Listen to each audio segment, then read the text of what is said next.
महाभारत भारत के इतिहास का सबसे बड़ा युद्ध है, जिसमें दैवीय शक्ति वाले योद्धाओं ने भाग लिया था, जिनके शस्त्रों में इतनी शक्ति थी कि वे चाहें तो दुनिया को नष्ट कर सकते थे। और जिस समय महाभारत का युद्ध लड़ा गया था उसे महाभारत काल कहा जाता है।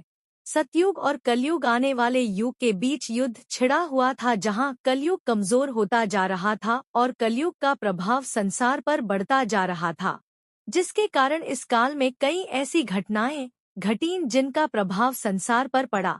हालांकि ये आपस में जुड़ी हुई हैं, महाभारत और हमारे इतिहास को ऐसी बहुत सी बातें हैं।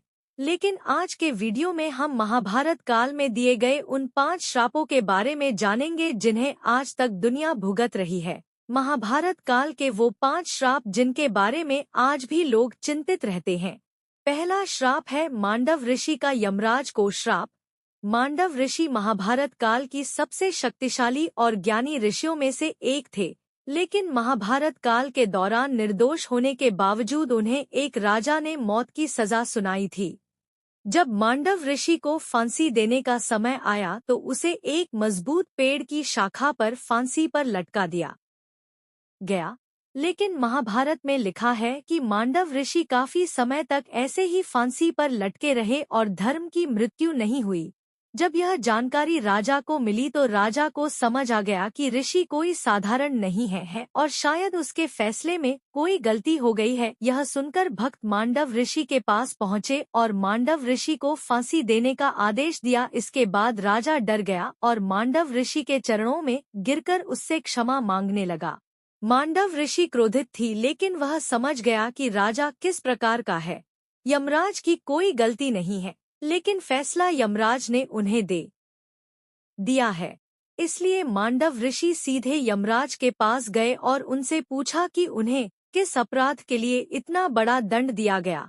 तब यमराज ने बताया कि जब वह 12 साल के थे तब उन्हें यह सजा दी गई थी। एक छोटी सी सजा, इतनी कम उम्र में घी खाने की इतनी बड़ी सजा मिली। यह सुनकर मांडव ऋषि को बहुत गुस्सा आया और इसी बात से आहत होकर मांडव ऋषि ने यमराज को श्राप दे दिया, जिससे वह क्षुद्र बन गए और दासी के पुत्र बन गए, जिसके कारण महाभारत काल में यमराज को विदुर के रूप में जन्म लेना पड़ा। दूसरा श्राप था अप्सरा का श्राप अर्जुन पर उर्वशी। यह महाभारत युद्ध से पहले की घटना है, जब अर्जुन दिव्यास्त्र की खोज में देवराज इंद्र के पास स्वर्ग गए थे। वे स्वर्ग से उन्हें दरवाजे पर उर्वशी नाम की सुनने वाली अप्सरा मिली। अर्जुन की प्रतिभा देखकर उर्वशी इतनी प्रभावित हुई कि उन्होंने अर्जुन के सामने शादी का प्रस्ताव रख दिया। तब अर्जुन ने उर्वशी की बात मान ली और कहा कि उसे अपनी गंदगी से छुटकारा नहीं पाना चाहिए। ऐसा माना जाता है कि यह सुनने के बाद उर्वशी को बहुत गुस्सा आया और उन्होंने अर्जुन को श्राप दे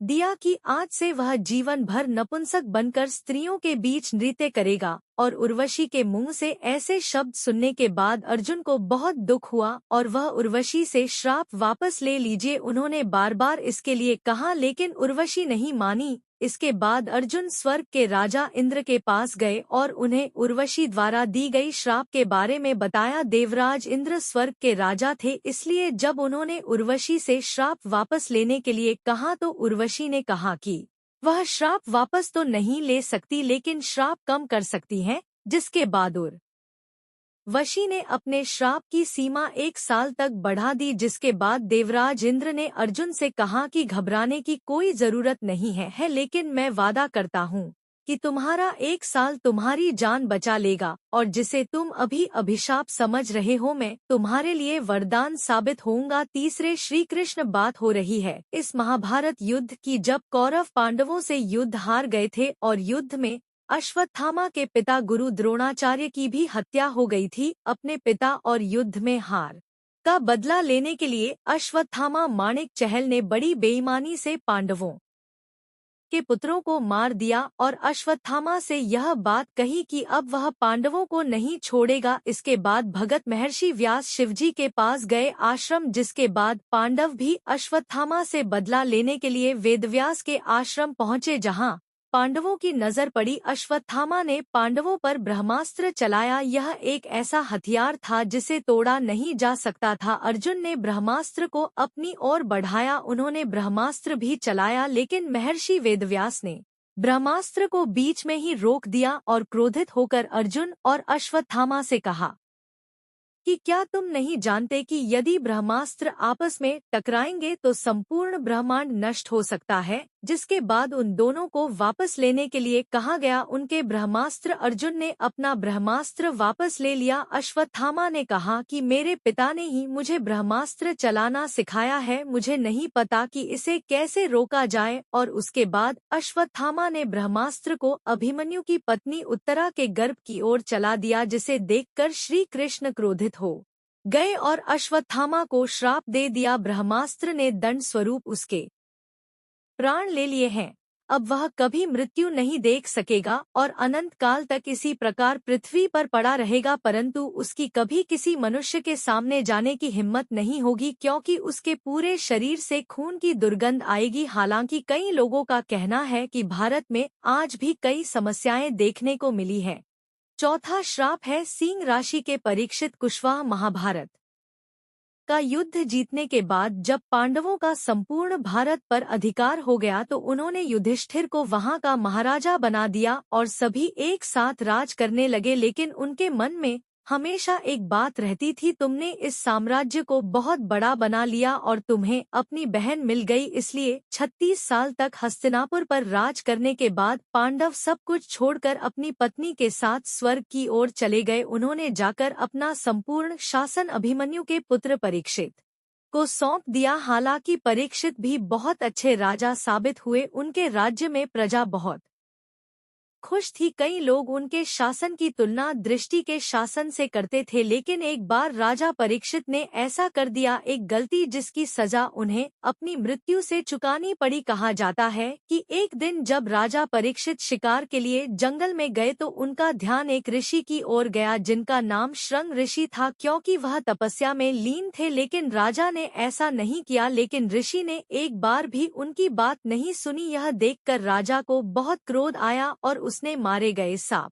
को उसके गले में लटका दिया। यह देखकर शमीक ऋषि के पुत्र श्रृंग को बहुत क्रोध आया और उसने राजा को श्राप दे दिया, दीपक के 7 दिन बाद तक्षक नाग के काटने से उसकी भी मृत्यु हो जाएगी। उस समय के श्राप के अनुसार तक्षक नाग के काटने से राजा की मृत्यु हो गई। तो कहा जाता है कि इसके बाद ही कलयुग का जन्म हुआ और यह आज तक जारी है। युधिष्ठिर द्वारा स्त्रियों को दिए गए श्राप का यह 5वां वर्ष है। महाभारत ग्रंथ में लिखा है कि जब कुरुक्षेत्र का युद्ध चल रहा था और अर्जुन ने महाबली कर्ण का वध कर दिया था, तब पांडव की माता को कर्ण की मृत्यु पर विलाप करते देखा गया। यह देखकर युधिष्ठिर अपनी मां से पूछने लगे कि आप हमारे शत्रु की मृत्यु पर शोक क्यों मना रही हैं? तब युधिष्ठिर की मां उन्हें डांटते हुए कहती है कि जिसे तुम अपना सबसे बड़ा शत्रु मानती हो वह तुम्हारा सबसे बड़ा भाई है। यह सुनकर सभी पांडव दुखी हो गए। वह जाकर अपनी माता से पूछने लगा कि आपने यह बात हमें पहले क्यों नहीं बताई, फिर यह क्यों नहीं बताया कि महाबली कर्ण ही हमारा स्वामी है। आपके कारण ही भाई भाई आपस में शत्रु बन गए और इतना बड़ा अपराध हो गया। मेरे हाथों से सभी महिलाएं जाति को श्राप देते हुए कहा जाता है कि आज के बाद किसी भी स्त्री के मन में कोई भी विचार नहीं रहेगा और अब कोई भी स्त्री कोई भी बड़ा राज छुपा नहीं पाएगी। तो दोस्तों, ये थे महाभारत काल के 5 श्राप जो मुझे आशा है कि दुनिया अभी भी इससे पीड़ित है। आज के वीडियो में आपको कुछ नया सीखने को मिला होगा। अगर आपका कोई सवाल या सुझाव है तो आप मुझे कमेंट बॉक्स में लिखकर बता सकते हैं। अगर आप चैनल पर पहली बार आए हैं तो चैनल को सब्सक्राइब करें और लाइक भी करें। फिलहाल के लिए हर हर महादेव।